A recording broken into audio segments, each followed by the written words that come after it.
South beat அன்பு உறவுகளுக்கு வணக்கம். நான் ஃபெலிக்ஸ் என்பவொலி. இந்த நேர்காணலில் நாம் சந்திக்க இருப்பவர் மூத்த பத்திரிகையாளர் திரு தராசு ஷியாம் அவர்கள். வணக்கம். வணக்கம் ஃபெலிக்ஸ். நேற்று முன்னாள் அதிமுக அமைச்சர் ஆர்பி உதயகுமார் அவர்கள் ஒரு பேட்டி கொடுக்கிறாரு. அதுல தாவேகா குறித்த ஒரு கேள்வி கேட்கப்படுது. அதாவது விஜய் அதிமுக கூட்டணிக்கு வருவாரா அப்படின்னு. அப்ப ராட்சச பலம் பொருந்திய திமுக கூட்டணியை வீழ்த்துவதற்கு ஒரு வியூகம் தேவைப்படுது. ஒரு தலைவர் அப்படிதான் யோசிப்பாரு.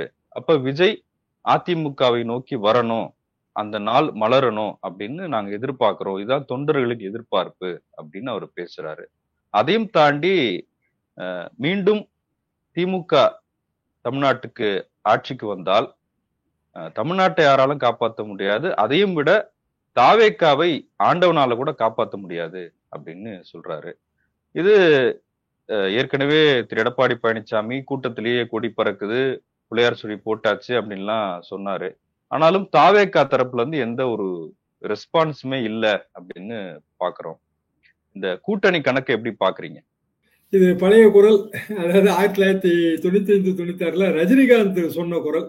அதிமுக மீண்டும் ஆட்சிக்கு வந்தால், ஜெயலலிதா மீண்டும் ஆட்சிக்கு வந்தால் ஆண்டவனால் கூட காப்பாற்ற முடியாது என்று அவர் சொன்னது. இத்தனை வருஷம் கழித்து மீண்டும் உதயகுமார் வாயால அதே வசனத்தை நம்ம கேள்விப்படுறோம். என்ன இதுல இருந்து தெரிய வருது? திமுகவை எதிர்கொள்வதற்கு அதிமுக பாரதிய ஜனதா கூட்டணிக்கு போதுமான வலிமை இல்லை. ஏன்னா திமுக கூட்டணி ராட்சத பலம் பொருந்தியதுன்னு சொல்லிட்டாரு. அப்படின்னா அதிமுக பாரதிய ஜனதா கூட்டணி ராட்சத பலம் பொருந்தியதா தானே இருக்கணும். தாவேகாவுக்கு நன்மை வேண்டும் என்றால் எங்கள் கூட்டணிக்கு வாங்க, அப்படித்தானே அவர் சொல்லணும். பட் திமுக ஆட்சியை வீழ்த்துவதற்கே தாவேகா துணை வேணும்னு அவர் சொல்றாரு, விஜய் துணை வேண்டும்னு சொல்றாரு. அப்ப என்ன புருவ ஓட்டு வங்கி இருக்கு விஜய் கிட்ட? ஒண்ணுமே இல்லைங்க. ஏன்னா ஆர்கனைசேஷனே இல்லைங்கிறது தெல்ல தெளிவா தெரிஞ்சது கரூர் சம்பவத்துக்கு பிறகு. தேர்தல் நேரத்துல தலைவர் ஒரு நட்சத்திர அந்தஸ்து மட்டும் இல்ல நட்சத்திர முகம் மட்டும் இருந்தா ஜெயிக்க முடியுமா? தேர்தல் நேரத்துல கீழே களப்பணியாற்றுவதற்கு வீரர்கள் தேவையில்லை. அப்புறம் எதுக்கு நம்ம செயல் வீரர்கள் கூட்டம் போடுறோம்? தலைவர் மட்டுமே போதும்னாலும் பெரிய பெரிய கட்சிகள்ல கேண்டிடேட் அனௌன்ஸ் பண்ண உடனே செயல் வீரர் கூட்டம் போடுவாங்க, கூட்டணி கட்சி எல்லாம் சேர்த்து. என்ன காரணம்னா நம்ம வார்டா பிரிச்சு கொடுக்கணும். ஒரு ரூரல் தொகுதினா கிராமமா பிரிச்சு கொடுக்கணும். ஒரு கிராமத்துக்கு இத்தனை பேரை போட்டாதான் அந்த நம்ம பூத்து பார்க்க முடியுங்கிற இதெல்லாம் அடிப்படை கணக்கு. அப்படியான கணக்கு தாவேகாட்ட இல்ல. என்ன காரணம்னா விஜய் மட்டும்தான் அங்க இருக்காரு. அதனாலதான் அவரால் அடுத்த கட்ட கூட்டம் போக முடியல. அப்படியான ஒரு கட்சியை தங்கள் அணிக்கு வந்தாதான் திமுகவை வீழ்த்த முடியும்னு நினைச்சாருன்னா அந்த விஜய்ங்கிற நட்சத்திர முகத்தை தான் அவர் சொல்றாரு. இல்ல, நீங்க சொன்ன மாதிரி நட்சத்திர முகம் அப்படின்றது ஒண்ணு இருக்கு. அந்த ஃபேக்டரை தாண்டி இப்ப திமுகவை எதிர்க்கிற சக்திகள் ஒன்றிணையணும் அப்படின்ற புள்ளியில இருந்து பார்க்கலாம் இல்லையா? பார்க்கலாங்க. ஆனா இது பழைய ஃபார்முலா தான். பொதுவாக கூட்டணிங்கிறது ஷேரிங் த காமன் ட்ரீம், பொதுவான சொப்பனத்தை பகிர்ந்து கொள்கிற ஏற்பாடு. பொதுவான சொப்பனங்கிறது ஆளுங்கட்சியை வீழ்த்துதல். அது அதிமுகவா இருந்தாலும் திமுகவா இருந்தாலும் காங்கிரஸா இருந்தாலும் அதே தான், பிஜேபியா இருந்தாலும். அப்போ ஆளுகிற கட்சியை வீழ்த்த வேண்டும் என்றால் அனைவரும் ஒரு அணியில் திரள வேண்டும். இதுல பெரிய வியூகம் எல்லாம் கிடையாது. காலகாலமா இதை தான் நம்ம சொல்லிட்டு இருக்கோம். அப்ப கொள்கையெல்லாம் தேவையில்லை, ஆளுங்கட்சியை வீழ்த்தணும், அது ஒண்ணுதான். பொதுவான சொப்பனத்தோட இன்னொரு பகுதி என்ன? யார் முதலமைச்சருங்கிறது. இந்த பீகார்லாம் நம்ம பார்க்கிறோம். ரெண்டு அணிக்கு இடையிலுமே யார் முதலமைச்சருங்கிற அந்த கேள்விக்கான ஆன்சர் இல்ல. இத்தனைக்கும் சிட்டிங் சிஎம் இருக்காரு நிதிஷ்குமார். நிதிஷ்குமார் தான் முதலமைச்சர்னு என்டிஏ சொல்ல மறுக்குது. சரி, எதிர்த்தரப்புலயாவது தேஜஸ்வி தான் முதலமைச்சர் வேட்பாளர்னு சொல்லணும்ல, அதுவும் சொல்லல. என்ன காரணம்? ஒண்ணு, அரசியல் கட்சிகளுக்கே உரித்தான ஈகோ. ரெண்டாவது, ஃபால்ஸ் பிரைடு. மூணாவது, நம்ம ஜெயிச்சிருவோங்கிற மிதமிஞ்சிய நம்பிக்கை.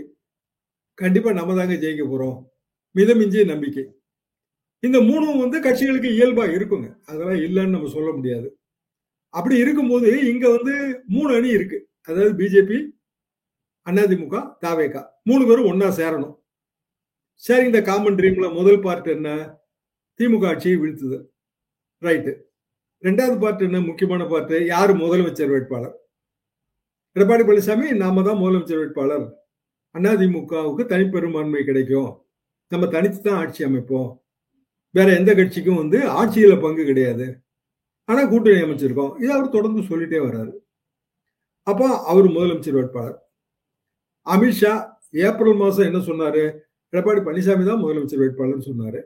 அதுக்கு பிறகு என்ன சொல்றாரு? இல்ல அதெல்லாம் பின்னாடி முடிவு செய்ய வேண்டிய விஷயம்னு சொல்றாரு. பீகார் தேர்தலையும் அதைத்தான் அவர் சொல்லியிருக்காரு. பின்னாடி முடிவு செய்ய வேண்டிய விஷயம். தேர்தலுக்கு பிறகு வந்து எம்எல்ஏக்கள் கூடி முடிவு செய்வார்கள். அப்போ எடப்பாடி பழனிசாமி அவர்கள் தான் முதலமைச்சர் வேட்பாளர்னு இன்னைய தேதி வரைக்கும் பிஜேபி உறுதியா சொல்லல. சோ அமித்ஷா அல்லது பின்னாடி எடுக்கிற முடிவு. அப்ப 2வது முதலமைச்சர் கேண்டிடேட் வந்து கேள்விக்குறி. 3வது முதலமைச்சர் கேண்டிடேட் தாவேகா. தாவேகா தெளிவா சொல்லுது, விஜய் தலைமையில ஆட்சி. விஜய் முதலமைச்சராக வேட்பாளராக ஏற்றுக்கொள்கிற யார் வேணாலும் எங்களோட வந்து சேரலாம். ஆனா நாங்க வந்து தனிப்பெரும்பான்மை வந்தாலும் ஆட்சியில பங்கு தருவோம். அதுல அவங்க தெளிவா இருக்காங்க. முதல்ல இருந்தே அவர் சொல்லிட்டே வராங்க. அப்போ தனிப்பெரும்பான்மை வந்தாலும் ஆட்சியில பங்கு கிடையாதுங்கிறதுல ஒரு ஸ்டாண்டு எடப்பாடி பழனிசாமி ஸ்டாண்டு. தான் தான் முதலமைச்சர்னு அவர் சொல்றாரு. பிஜேபி நாங்க வந்து டபுள் டிஜிட்ல தான் எம்எல்ஏ ஜெயிப்போம். இப்ப 4 இருக்காங்க, 10க்கு மேல, எங்களுக்கு இத்தனை சீட்டு வேணும், அவங்க ஒரு கணக்கு. இதுல வந்து அன்புமணி சேர போறதா இருந்தா அன்புமணி கணக்கு வேற. தாவேகா தெளிவான கணக்காக அது முதல்ல இருந்தே விஜய் தலைமையில் ஆட்சி, விஜய் தான் முதலமைச்சர் வேட்பாளர் சொல்லுது. இப்ப இந்த காமன் ட்ரீமை எப்படி ஷேர் பண்ணுவாங்க அவங்க? வாய்ப்பே இல்லையே. இப்ப துணை முதலமைச்சரா விஜய் வரலாம், இது ஒரு சஜஷன் தராங்க. அப்படின்னா நேரா ஆப்போசிட்ல அதிமுக தலைமையில தனிப்பெரும்பான்மை கிடைத்தாலும் ஆட்சியில யாருக்கும் பங்கு கிடையாதுங்கிறதுக்கு நேர ஆப்போசிட்ல பவன் கல்யாண் உதாரணத்தை சொல்றாரு உதயகுமார் இல்லையா? திமுகவை எதிர்க்கிறதுக்கு யார் வேணாலும் வரலாம். இப்ப வைகோ வந்தாரு, பெரிய எழுச்சியோட வந்தாரு, ஆனா கரைந்து போயிட்டாரு. ஆனா இப்ப பவன் கல்யாண் பாருங்க, துணை முதலமைச்சர் ஆயிருக்காரு. அந்த மாதிரியான ஒரு இடம் விஜய்க்கு இருக்குல்ல, அதையே விஜய் மிஸ் பண்ணணும் அப்படின்னு கேக்குறாரு. அப்படின்னா எடப்பாடி பழனிசாமி முதலமைச்சர், விஜய் துணை முதலமைச்சர், அப்படித்தானே? அப்படின்னா ஆட்சியில பங்கு தானே அது. சரி, பவன் கல்யாண துணை முதலமைச்சர் ஆக்கிட்டு சந்திரபாபு நாயுடு படாத பாடுபடுறாரு. அவர் மகனை ப்ரொமோட் பண்றாரு. பவன் கல்யாண் நடுவுல எல்லாம் அவங்க கட்சி கூட்டணி கட்சி ஆட்சியில இருக்கிற ஹோம் மினிஸ்டருக்கு எதிராக, உள்துறை அமைச்சருக்கு எதிராக அவர் கருத்து சொன்னாரு. உள்துறை அமைச்சர் பதவி விலகணும்னாரு. அவரே போய் ரெய்டெல்லாம் விட்டாரு. அப்படியான ஒரு துணை முதலமைச்சரா இருந்தார். இப்பதாங்க அமைதியா இருக்காரு அவரு. ஆனா நாயுடுக்கு பெரிய தலைவலியா இருந்த துணை முதலமைச்சர் அவரு. அதே பவன் கல்யாண் முதல் தேர்தலில் தனியா தான் போட்டி போட்டாரு. அது எல்லாருக்குமே தெரியும். அப்போ விஜய் நேரடியாக தேர்தலில் போட்டி போடட்டும், முதலமைச்சர் ஆகணுங்கிற ஆசையை மட்டும் தியாகம் பண்ணட்டும், துணை முதலமைச்சர் ஆகட்டும், எடப்பாடி பழனிசாமி முதலமைச்சர் ஆகட்டும், இப்படியான ஒரு ஃபார்முலா தான் உதயகுமார் சொல்றதுல நான் அப்படிதான் புரிஞ்சுக்கிறேன். அப்படியான ஃபார்முலா வந்து பெரும்பாலும் வந்து அதிமுகவோட அடிமட்ட தொண்டர்கள் நிராகரிப்பாங்க. நடுவாந்திர தலைவர்கள், இப்ப உதயகுமார் கருத்துக்கு அவரை விட சீனியராக இருக்கிற பிற தலைவர்கள் என்ன கருத்து சொல்லியிருக்காங்கன்னா எந்த கருத்தும் சொல்லல. ரொம்ப அமைதியா இருக்காங்க. என்னன்னா இந்த மாதிரியான ஒரு ஷேரிங் ஃபார்முலாவுக்கு யாருமே வரமாட்டாங்க. இப்ப ஏன் வந்து தாவேகா அமைதியா இருக்குங்கிற கேள்விக்கான விடை இதுலயே இருக்கு. தாவேகா இப்ப சரின்னு சொல்லிட்டுன்னா அந்த கட்சி அவுட் ஆயிருங்க. அவங்களுக்கு நல்லா தெரியும். ஏன்னா விஜய் முதலமைச்சர் வேட்பாளர் தானே விஜயோட ஆதரவாளர்கள் ரசிகர்கள் விரும்புவாங்க. விஜய் துணை முதலமைச்சர் வேட்பாளர் அப்படின்னு சொல்லுவாங்களா? அப்போ Udhayakumar formula already rejected by Vijay and co, Vijay கட்சி already rejected by AIADMK senior ministers. அப்படி இருக்கும்போது ஏன் இந்த ஃபார்முலாவை வைக்கிறாரு? இப்போ உதாரணமா ஒரே ஒரு கேள்விங்க. உதயகுமார் ஒரு தொகுதியில செல்வாக்கு வச்சிருக்காரு. இதே ஃபார்முலாவை பயன்படுத்தி நான் ஒதுக்கிக்கிறேங்க, தாவேகாவை சேர்ந்த ஒருவர் இங்கு எம்எல்ஏவாக நிக்கட்டும் எங்க கூட்டணியில, அப்படி சொல்லுவாரா? சொல்லுவாரா? ராஜன் செல்லப்பா சொல்லுவாரா? யாருமே சொல்ல மாட்டாங்க. அவங்க என்ன சொல்றாங்கன்னா, நான் எம்எல்ஏ ஆகணும், உங்க ஓட்டை எனக்கு போடுங்க, மத்த தொகுதியில எல்லாம் நீங்க உடன்பாடு வச்சுக்கங்கன்றாங்க. ஏன்னா அரசியல்வாதி இயல்பாகவே இன்னொருத்தரை தான் தொகுதியில வளர்த்து விடுவதற்கு அவங்க விரும்ப மாட்டாங்க. ஏன்னா அது காலங்காலமா இடைஞ்சல். உதயகுமார் எத்தனை பேரை வீழ்த்திட்டு இப்போ எம்எல்ஏ ஆயிருப்பாரு. அவருக்கு முன்னாடி இருந்த சீனியர்ஸ் எல்லாம் என்ன ஆனாங்க? அப்ப தாவேகாவை சேர்ந்த ஒருவரை வளர்த்து விடுவதுங்கிறது உதயகுமார் தான் வீட்டு கூரை மேல தானே கொல்லி வைக்கிறதுக்கு சமம். அது எப்படி அவர் செய்வாரு? செய்ய மாட்டாரு. அப்போ இயல்பாக இதுல வந்து ஒரு கட்சி தன் வளர்ச்சியை பெரிதுன்னு நினைக்குது. அது தாவேகா. நம்ம பெருசா வளர்ந்துட்டோங்க, விஜய் தாங்க அடுத்த முதலமைச்சர் வேட்பாளர். நீங்க விஜய் ரசிகர்கள்ட்டையோ இல்ல மத்தவங்கள்ட்ட யார்கிட்ட வேணாலும் கேட்டு பாருங்க. மெட்ரிக்ஸை பத்தி ஆப்டிக்ஸை பத்தி கவலைப்பட மாட்டாங்க. அரசியல் இப்படிதான் போகுதுன்னு நம்ம என்ன சொன்னாலும் அவங்க புரிஞ்சுக்க மாட்டாங்க. விஜய் அடுத்த முதலமைச்சருங்க, அவ்வளவுதான். அப்ப அந்த ட்ரீமை விஜய் கலைச்சாருன்னு வைங்க, இல்லங்க நான் முதலமைச்சர் கிடையாது, எடப்பாடி தான் முதலமைச்சர், நான் துணை முதலமைச்சரா போறேன் அப்படின்னாருன்னா விஜய் ரசிகர்களே அதுக்கு ஆதரவு தர மாட்டாங்களே. அப்புறம் எல்லாம் மத்தவங்க ஆதரவு. நீங்க சொல்றது கரூர் அந்த துயரமான சம்பவம் இருக்கு இல்லையா? அதுக்கு முன்னாடி வரைக்கும் விஜய் கூட்டணி வச்சா விஜய் கட்சி காலியாயிரும். அவர் அதை செய்ய மாட்டாரு அப்படின்ற ஒரு பேச்சு தான் இருந்தது. ஆனா இந்த கரூர் துயரமான சம்பவத்திற்கு பிறகு சட்டமன்றத்துல இது குறித்து திரு எடப்பாடி பழனிசாமி தான் கேள்வி எழுப்புறாரு. அப்ப அது ஒரு விவாத பொருளா மாறுது. பாஜக வந்து ஒரு குழு அனுப்புறாங்க. பாஜகவினர் விஜய ஆதரிச்சு பேசுறாங்க. அப்ப அந்த சூழல் மாறுது இல்ல? ரைட்டு.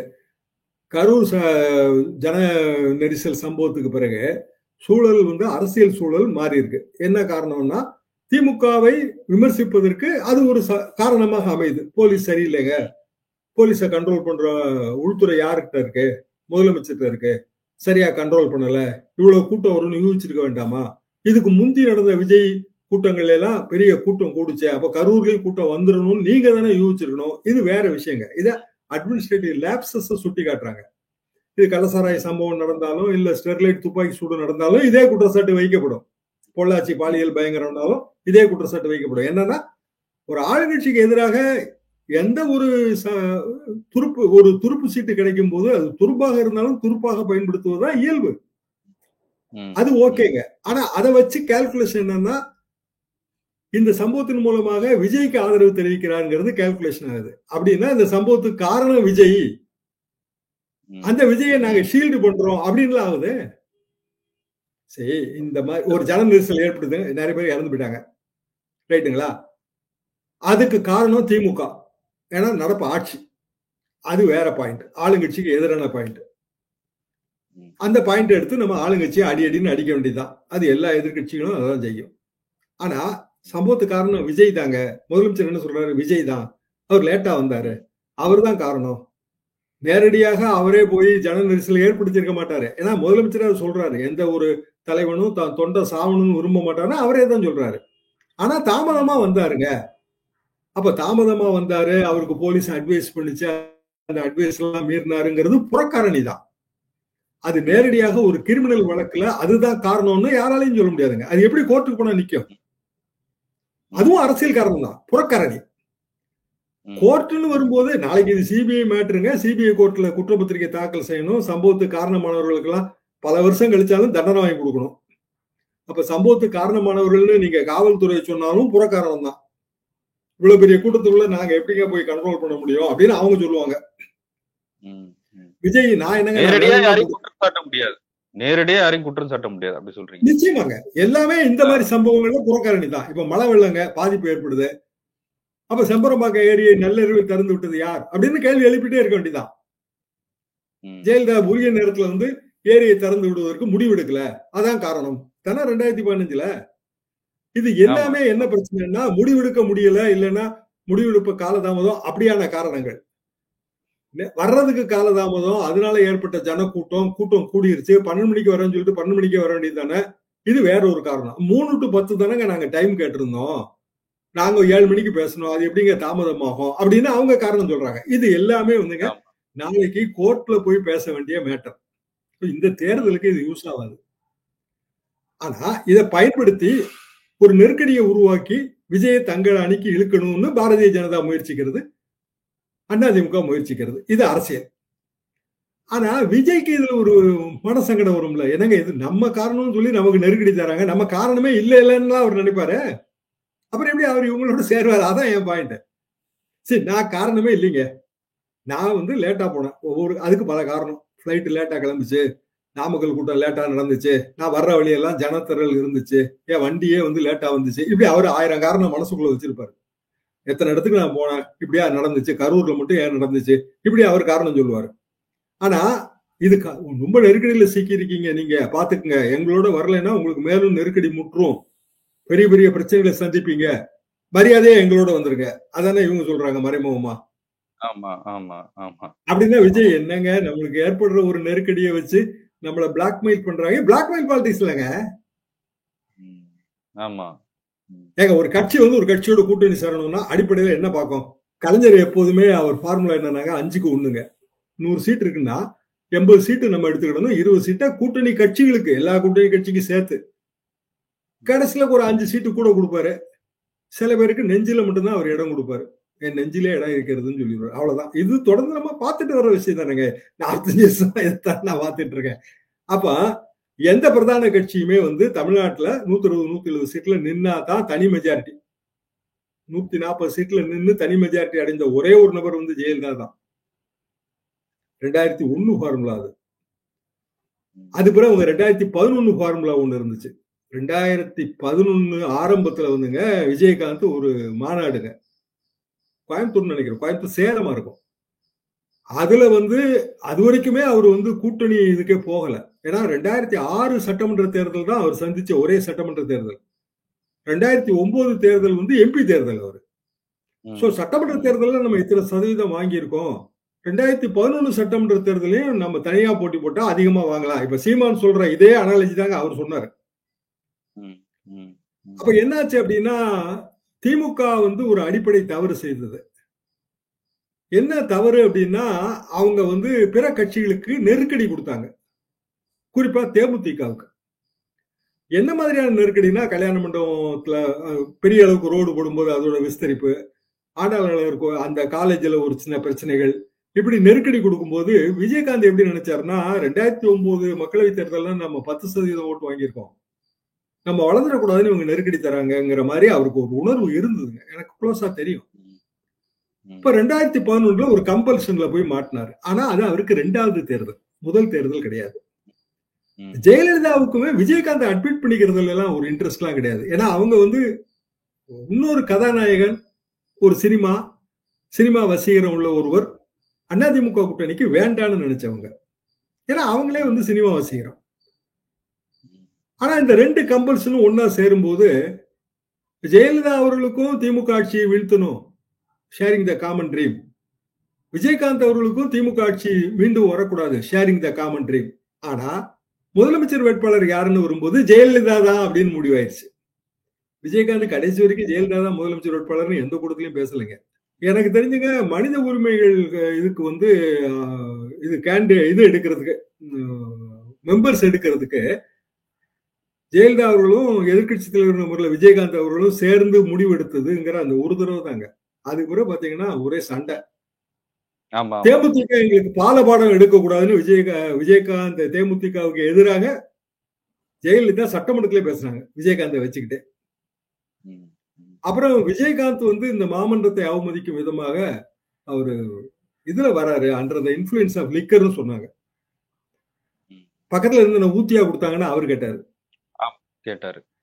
வரலாறு தானே. என்ன காரணம்னா கூட்டணிக்கு பயன்படுத்துவாங்க, அதுக்கு பிறகு வந்து அந்த கட்சியை வளர்ச்சிக்கு வந்து மெயின் பார்ட்டி உதவி செய்யாது. விஜய்க்கு இது நல்லாவே தெரியும். ஏன்னா அவரு சின்ன வயசு விஜயகாந்த் யாருங்க, விஜய் தானே, அவருக்கு எப்படி தெரியாம இருக்காது. அப்ப அதிமுக இப்படி அழைப்பு தொடர்ந்து விடும்போது விஜய்க்கு வந்து இவ்வளவு பேர் விஜயை கூப்பிடுறாங்களையா, அமித்ஷா கூப்பிடுறாரு, எடப்பாடி பழனிசாமி கூப்பிடுறாரு, உதயகுமார் கூப்பிடுறாரு, ரொம்ப டிமாண்ட் உள்ளதுதான் போல இருக்கு. அங்காடி தெருவுல புதிய கடை திறந்தால் அதற்கான கிராக்கி மாதிரி. சரி, அப்போ விஜய்க்கு ஏதோ ஒண்ணு இருக்கு. அப்ப கீழே இருக்கிற ஒரு செட் இருக்கும்ல, அரசியல்ல நம்ம மேல வரலாம், எம்எல்ஏ ஆகலாம், இல்ல வந்து கவுன்சிலர் ஆகலாம்னு, அவங்க எல்லாம் டுவர்ட்ஸ் தாவேகா மைக்ரேட் ஆவாங்க. அதிமுக பண்ற தவறு அதுதான். அதிமுகல கீழே இருக்கிறவங்க சரி அதிமுக நம்ம கட்சியே எடப்பாடி பழனிசாமி அவர்களே இவ்வளவு தூரம் சுற்றுப்பயணம் எல்லாம் போயிட்டு கூட இன்னமும் விஜய் வந்தா தான் நம்ம ஜெயிக்க முடியும்னு நினைக்கிறாரு, அதுக்கு நம்ம நேராவே விஜய்கிட்டே போயிடலாமே தானே அவங்க நினைப்பாங்க. நான் உங்க கட்சியில நீடிக்கிறேங்க, எனக்கு வாய்ப்பு இல்லை, ஏன்னா எனக்கு மேல சீனியர்ஸ் இருக்காங்க, ஆனா என்ன பண்றதுன்னு தெரியாம நான் வந்து அப்படியே இருக்கேன், தொடர்ந்து உங்க கட்சியிலே இருக்கேன். நீங்களே வந்து என்ன சொல்றீங்க, அவர் வந்தா தாங்க நான் ஜெயிக்க முடியும்னு சொல்றீங்க. அப்படின்னா நான் அவர்கிட்டே போயிட்டு போறேன், நான் எப்படினாலும் செலவு தானே பண்ணணும். சரி, நான் 10 லட்ச ரூபாய் செலவு பண்ணாம சட்டமன்ற தேர்தலில் நான் நிக்கிறது கூட கிடையாதுங்க. அந்த கேண்டிடேட்டோட நெருக்கமா தெரியறதுக்கே எனக்கு 10 லட்ச ரூபாய் செலவு பண்ணும். நான் வந்து ஒரு ஒன்றிய லெவல்ல அரசியல்வாதிங்க, எம்எல்ஏ கேண்டிடேட் வேற. எம்எல்ஏ கேண்டிடேட்டோடய நான் தெரியறதுக்கே எனக்கு செலவு இருக்குன்ற. கூடமாட வர்றதுக்கு, ஆர்கனைஸ் பண்றதுக்கு, ஒரு பைக் ரேலி அனௌன்ஸ் பண்றதுக்கு, இதுக்கே எனக்கு செலவு இருக்கு. 10 லட்ச ரூபாய் செலவு பண்ணணும். 10 லட்ச ரூபாய் செலவு பண்ணாலும் நான் எம்எல்ஏ கிடையாது. அதே 10 லட்ச ரூபாய தாவேக்கால செலவு பண்ணா ஒருவேளை எனக்கு எம்எல்ஏ டிக்கெட் கிடைக்கும்ல. ஏன்னா நீங்களே தானே சொல்றீங்க தாவேக்கா இல்லாம ஜெயிக்க முடியாதுன்னு. அப்ப அதிமுகவே ஒரு அபாய விளிம்புக்குள்ள கொண்டு போய் உதயகுமார் நிறுத்துறாரு. இப்ப இன்னொரு பக்கம் சார், இப்ப இன்னொரு பக்கம் சில சமூக வலைதளங்கள்ல பேசுறாங்க. அதாவது விஜய்க்கும் ராகுல் காந்திக்கும் ஒரு ஒரு நீண்ட கால நட்பு இருக்கு. இப்ப அந்த உறவின் அடிப்படையில காங்கிரஸ் தாவேகா இணைந்தா என்ன அப்படின்னு சொல்றாங்க. அப்ப திமுக கூட்டணியில ஒரு ஒரு விரிசலை ஏற்படுத்துற ஒரு முயற்சியா இருக்குது அது. அது எப்படி பாக்குறீங்க? அதாவது அந்த கணக்கு இருக்குங்க. நம்ம நண்பர்களே சொல்றாங்க. நம்ம நண்பர் திருச்சி வேலுசாமி கூட அதே கணக்கை வேற மாதிரி சொன்னாரு. அதாவது காங்கிரஸ், தாவேகா, டாக்டர் ராமதாஸ், ஜான் பாண்டியன், அப்புறம் கிருஷ்ணசாமி, இப்படியான எல்லாரும் ஒன்னா சேர்ந்தா வந்து அதுக்கு வந்து ஒரு 30% வேல்யூ இருக்கு. அதுல வாய்ப்பு காங்கிரஸ் கட்சிக்கு எதிர்காலத்துல தனியாக போட்டி போட்டு வெற்றி பெறக்கூடிய ஒரு வாய்ப்பு வரும்னு ஒரு கணக்கு சொன்னாரு. கணக்கெல்லாம் சரிதான். நான் கணக்குல எல்லாம் தவறு கண்டுபிடிக்கல. ஆனா தேஜஸ்வியும் ராகுலும் ஒன்னா சேர்ந்து அவ்வளவு தூரம் வந்து பீகார்ல ஓட்டு திருட்டு யாத்திரையெல்லாம் போயிட்டு இன்னைய தேதிக்கு 2 பேரும் ஒன்னா சேர்ந்து ஒரு முடிவு எடுக்க முடியாமல இருக்காங்க. வெறும் முதலமைச்சர் கேண்டிடேட் யாருங்கிறதுல தானே அந்த சிக்கல் வந்துட்டு இருக்கு. எங்க ஆர்ஜேடி மந்திரி ஜார்க்கண்ட்ல ஜேஎம்எம் மந்திரி சபையில இருக்காரு. ஆர்ஜேடிக்கு சீட்டு கொடுத்திருக்காங்க. ஜார்க்கண்டுங்கிறது இங்க பிரிஞ்சு போன மாநிலம், அவ்வளவுதாங்க. ஒரு நம்ம மாநிலத்தில இருந்து பிரிஞ்சு போன, நம்ம மாநிலத்தில இருந்து கேரளாவுக்கு ஒரு பகுதி கொடுத்தோம். எஞ்சிய பகுதி கன்னியாகுமரியா நம்மளோட இருக்கு. கன்னியாகுமரி பாலிடிக்ஸ் நீங்க பாத்தீங்கன்னா அப்படியே வந்து கேரளா பாலிடிக்ஸ், அது நேஷனல் பாலிடிக்ஸ் தான் அங்க இருக்கும். இது எப்போதுமே இயற்கைங்க. இப்போ நீங்க கர்நாடகா பக்கம் உள்ள பகுதிகளில் பாத்தீங்கன்னா கர்நாடகா பாலிடிக்ஸ் எதிரொலிக்கும். ஆந்திரா பக்கம் உள்ள பகுதிகளில் ஆந்திரா பாலிடிக்ஸ் எதிரொலிக்கும். பைலிங்குவலாவும் இருக்கும். நிறைய தேர்தல் ஸ்லோகனே வந்து தெலுங்குலயும் எழுத வேண்டியது வரும், மலையாளத்திலையும் எழுத வேண்டியது வரும், கன்னடத்திலையும் எழுத வேண்டியது வருங்க. அப்படியான ஒரு சூழல்ல ஜேஎம்எம்க்கு ஒரு 4 சீட்டோ 5 சீட்டோ விட்டு கொடுக்கறதுல பீகார் பாலிடிக்ஸ்ல ஏன் கருத்தொற்றுமையே ஏற்படல? அது ஏற்படாது. என்ன காரணம்னா பிராக்டிகல் ப்ராப்ளம் வந்து கட்சிகள்னா தலைவர்களுக்கு இடையில கூட ஈகோ இருக்காது. கட்சிகளோட கீழ்மட்டம் இருக்கு இல்லைங்களா, அவங்களுக்கு இடையில பெரிய ஈகோ இருக்கும். நம்ம ஊர்ல நமக்கு போட்டியாளனா ஒருத்தன் வர்றதுல யாருக்குமே இன்ட்ரெஸ்ட் கிடையாது. அப்ப எப்படி வந்து தாவேகாவை வளர்த்து விடுவாங்க அதிமுக? தாவேகா தானே தான் வளரணும். அப்படி இல்லைன்னா இந்த தேர்தல்ல அது வந்து ஒரு குறிப்பிட்ட பெர்சன்டேஜ் எடுத்தா அடுத்த தேர்தல்ல யாராவது ஒருத்தவங்க கூட்டணி கூப்பிடலாம். அவர் கூட்டணிக்கு வராமலும் போலாம். ஏன்னா பழைய கதை தான். 2006ல விஜயகாந்த் தனியா போட்டி போட்டாரு. இப்ப 2026, 2009ல மக்களவை தேர்தல் வந்துச்சு. இப்ப 2029ல மக்களவை தேர்தல் வரப்போகுது. அதுக்கப்புறம் 2011ல வந்து தேர்தல் வந்துச்சு, சட்டமன்ற தேர்தல். இப்ப 2031ல சட்டமன்ற தேர்தல் வரும்போது நீ அனாலஜி பாத்தீங்கன்னா எல்லாம் ஒன்னாதான் இருக்கு. ஒரே மாதிரி சீக்வன்ஸ் ஆஃப் ஈவெண்ட் தான். அப்போ விஜயகாந்த் வந்தது அதிமுகவுக்கு யூஸா இருந்துச்சு. விஜய் இப்ப வர்றது அதிமுகவுக்கு யூஸா இருக்கும். அது பழைய ஃபார்முலா தான் 2011 அப்படின்னு இவங்க கால்குலேஷன் பண்றாங்க. மாபெரும் வித்தியாசம் என்னன்னா விஜயகாந்த் கிட்ட ஒரு ஆர்கனைஸ்டு பார்ட்டி இருந்ததுங்க. 2011ல 2 தேர்தலை சந்திச்சுட்டாங்க. பார்ட்டி கீழ்மட்ட லெவல்ல சிறுசோ பெருசோ ஒரு பார்ட்டி இருந்தது. பார்ட்டிக்காரன மத்த கட்சிக்காரங்க ஏத்துக்கிட்டாங்க. சரி, என்னைய ஒரு அரசியல்வாதியா நீங்க ஏத்துக்கிட்டா தானங்க நம்ம 2 பேரும் சேர்ந்து ஒரு ஊர்ல அரசியல் பண்ண முடியும். நீங்க என்னைய வந்து இவெல்லாம் சின்ன பையங்க, இவனோட எப்படி நான் சேரேன்னு நீங்க என்னை ஒதுக்கி வைப்பீங்கல்ல, அந்த ஸ்டேஜ்ல தானே இப்போ விஜய் கட்சி இருக்கு. அப்ப விஜய் கட்சி வந்து ஒரு தேர்தலை சந்திக்கணும். அப்பதான் அந்த விஜய் கட்சி குறைந்தபட்சம் 2 தேர்தலை சந்திக்கணுங்க. ஒரு தேர்தல் சட்டமன்ற தேர்தல், ஒரு தேர்தல் மக்களவை தேர்தல். அதுக்கு பிறகுதான் அடுத்த கட்டம் அவங்க யோசிக்க முடியும். இந்த நிதர்சனம் வந்து ராகுல் காந்திக்கும் தெரியும். இப்ப பீகார் தேர்தல் 2 தரப்புக்கு இடையில 3% 5% வித்தியாசத்துல பிஜேபி 200 சீட் ஜெயிச்சிருச்சுன்னு வைங்க. காங்கிரஸ் நிலைமை என்ன ஆகும்? சரி, காங்கிரஸ் மீண்டும் மீண்டும் அதே செய்யறாங்களே சார், அது எப்படி சார்? அது அப்படிதாங்க வரும். என்னன்னா அங்க வந்து கோஆர்டினேஷன் லேக்கிங். இப்ப ராகுல் காந்தி அவ்வளவு தூரம் யாத்திரை எல்லாம் போனாரு. பட் அவரு தொகுதி பங்கீடு பேச்சுவார்த்தையில தீவிரமா பங்கெடுத்து இவ்வளவுதான் கொடுக்க முடியும், இவ்வளவுதான் நல்லதுங்க அப்படின்னு சொல்ல முடியல அவங்களால. தேஜஸ்வி எத்தனை வாட்டி டெல்லி போயிட்டு வந்தாரு? முதல் கட்ட தேர்தலே முடிய போகுது கொஞ்ச நாள்ல, நவம்பர் ஃபர்ஸ்ட் வீக்ல. இன்னைய தேதி வரைக்கும் தொகுதி பங்கீடே முதல் கட்ட தேர்தலுக்கு அனௌன்ஸ் பண்ணல. உனக்கு எத்தனை தொகுதின்னு கூட சொல்ல முடியல, நம்பரே டிசைட் ஆகல. அப்புறம் தானே முதலமைச்சர் கேண்டிடேட். அப்ப வைசி வருஷா பிஜேபி ஃபுல்லா தோத்து காங்கிரஸ் கட்சி பெரிய அளவுக்கு ஜெயிச்சிருச்சுன்னு வைங்க.